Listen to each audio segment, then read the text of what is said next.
नमस्कार दोस्तों, स्वागत है आपका मनोज एकेडमी में। तो आज की वीडियो में हम बेहतरीन टॉपिक के बारे में बात करना चाह रहे हैं, सी टैट और यूपी टैट।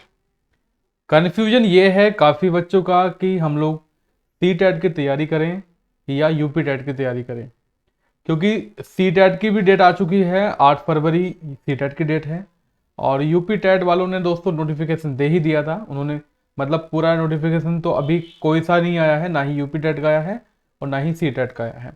यूपी टैट का जो एग्ज़ाम प्रस्तावित है वो आपका 29 और 30 जनवरी 2026 में, और सी टैट का जो एग्ज़ाम प्रस्तावित है वो 8 फरवरी को प्रस्तावित है। तो ऐसे में हमारा दिमाग ये कह रहा है कि ऐसे में तैयारी कौन से की करें, क्योंकि आप लोग जानते हैं कि आपको जो भरोसा है, सबसे ज़्यादा भरोसा सी टैट का भरोसा है आपको कि सी टैट आपका समय पर हो जाएगा। लेकिन यूपी टैट का आपको भरोसा नहीं है कि वो समय से हो पाएगा या नहीं हो पाएगा, क्योंकि आए दिन खबरें आती हैं कि हाँ भाई एग्जाम आपका समय पे होगा, और एक खबर आती है कि अभी जो है एग्जाम टल सकता है। तो चलिए, इन्हीं दोनों सवालों के जवाब आपको इस वीडियो के अंतर्गत मिल जाएंगे और आपको ये पता लग जाएगा कि सी टैट और यूपी टैट दोनों में किसका चुनाव करना है और इन दोनों का सिलेबस कितना अलग आता है। चलिए करते हैं शुरुआत आज की वीडियो की। सवाल वही है कि हमें यूपी टेट की तैयारी पर ज़्यादा फोकस करना चाहिए या सी टेट की तैयारी पर। देखिए, दोनों परीक्षाएं जो है वो शिक्षक बनने की जो रास्ता है उसकी अहम पीढ़ी है, लेकिन दोनों का उद्देश्य और दायरा थोड़ा सा अलग है।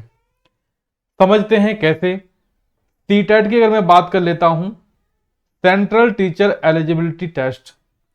अगर आप लोग केंद्र सरकार के स्कूलों में जैसे केवीएस हो गया, एनवीएस हो गया, या सीबीएस से जुड़े स्कूल हो गए या प्राइवेट स्कूल में पढ़ाना चाहते हैं, तो आप लोग जो है सी टेट पर फोकस कर सकते हैं। अभी देखिए, पहले जो सी टेट की जो मान्यता थी वो थी दोस्तों 7 वर्ष, लेकिन अगर मैं बात करूं वर्तमान की तो ये आपकी आजीवन है। आजीवन मान्य है सी टेट भी और यूपी टेट भी। सी टेट पास सर्टिफिकेट संपूर्ण भारत में मान्य होता है, यानी कि एक बार पास कर लिया तो देश भर में अवसर आपके खुल जाते हैं। लेकिन इसमें भी थोड़ी सी प्रॉब्लम मैं कह सकता हूं। कुछ राज्य ऐसे होते हैं जो पहले वहां के टेट को वरीयता देते हैं और बाद में सी टेट को वरीयता देते हैं। ठीक है। अब इसका जो पेपर होता है और यूपी टेट का जो पेपर होता है उसमें डिफरेंस क्या है। थोड़ा पेपर जो है, पेपर थोड़ा कंसेप्ट बेस्ड होता है, इसलिए जो क्वेश्चन आते हैं समझ और तार्किक शक्ति पर आते हैं क्वेश्चन। साथियों, इसमें भी आपका प्राथमिक स्तर, पीआरटी और अपर लेवल, अपर अपर लेवल यानी कि दोस्तों प्राथमिक में आपके आते हैं 1 से 5 तक, और ये 6 से 8 तक पढ़ाने के लिए आते हैं। प्राथमिक स्तर में आपका सीडीपी आता है, हिंदी आता है, ठीक है, और आपका देखो इंग्लिश में से और संस्कृत में से, इसमें से आपको एक सेलेक्ट करना पड़ता है। इसमें आपका ईवीएस आता है, इसमें आपका मैथ्स आता है। अगर मैं जूनियर की बात करूं तो सीडीपी आपका आता है, वही हिंदी आपका आता है। इसमें सेकंड लैंग्वेज में आपको जो है क्या सेलेक्ट करना पड़ेगा दोस्तों, वही संस्कृत में से या आपको इंग्लिश में से एक सेलेक्ट करना पड़ेगा, जो कि आपका है यहां पर।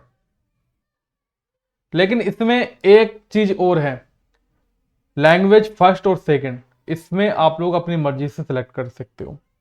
ठीक। इसमें ईवीएस नहीं आता, इसमें एसएसटी आती है, जिनका अर्थ साइड है, और जिनका सन साइड है उनका जो है साइंस आता है और मैथ आता है। एक साथ साइंस और मैथ दोनों एक साथ आते हैं। तो इस प्रकार का आपका इसका पेपर होता है। सेम यही आपका जो है यूपी टेट में भी होता है, सेम होता है। लेकिन जो यूपी टेट में क्वेश्चन आते हैं वो आपके छोटे क्वेश्चन आते हैं, और सी टेट में आपके जो क्वेश्चन आएंगे डियर वो आपके तार्किक बेस आएंगे, पैडागोजी टाइप आपके क्वेश्चन आपके आते हैं। तो अगर आप लोग सेंटर की वैकेंसी को देखना चाहते हैं तो आप लोग अभी सी टेट पर फोकस ज्यादा करेंगे। लेकिन जो लोग उत्तर प्रदेश से बाहर नहीं जाना चाहते, वो सोच रहे हैं कि यूपी में जो वैकेंसी आएंगी उसमें हम लोग एलिजिबल हों और हम लोग जो है इसकी तैयारी करें, तो दोस्तों आप जो है, अगर आपका लक्ष्य उत्तर प्रदेश की सरकारी स्कूलों में सहायक अध्यापक बनना है तो यूपी टेट पर सबसे ज्यादा ध्यान देना होगा। अगर आप सिर्फ यूपी में नौकरी चाहते हैं तो यूपी टेट को आपको प्राथमिकता देनी होगी, क्योंकि सी टेट की अपेक्षा यूपी टेट पास करना आसान है। लेकिन अगर आप लोग ऑल इंडिया लेवल पर नौकरी की तैयारी करना चाहते हैं तो आपका जो है सी टेट पर फोकस करना जरूरी है। समझदारी यही है कि सी टेट को बेस बनाकर तैयारी करें, क्योंकि इसका सिलेबस और पैटर्न लगभग आपका सेम ही आता है। बस इतना है कि उसमें क्वेश्चन मतलब डायरेक्टली पूछ लेगा, और जो सी टेट है इसमें घुमा फिराकर जलेबी बनाकर जो क्वेश्चन आपसे पूछे जाते हैं। ठीक है, तो ये आई होप आपको सारे क्वेश्चन के आंसर मिल चुके होंगे। अच्छा, मैं आपको ये भी बता देता हूं कितने पर पास हैं कितने पर नहीं है। SC ST OBC 82 नंबर पर आप लोग पास हैं। चाहे दिव्यांग व्यक्ति अगर हैं, दिव्यांग हैं, या दोस्तों आप लोग जो है स्वतंत्रता सेनानी हैं, तो भी आपको 82 नंबर ही लाने हैं। ये जो व्यक्ति हैं वो किसी भी कैटेगरी के हो सकते हैं, जनरल OBC किसी के भी हो सकते हैं। अगर आप लोग जनरल से बिलोंग करते हैं तो आपको 90 नंबर लाने पड़ेंगे। दोनों एग्जाम की यही कंडीशन है, और इसमें कोई नेगेटिव मार्किंग नहीं रहती।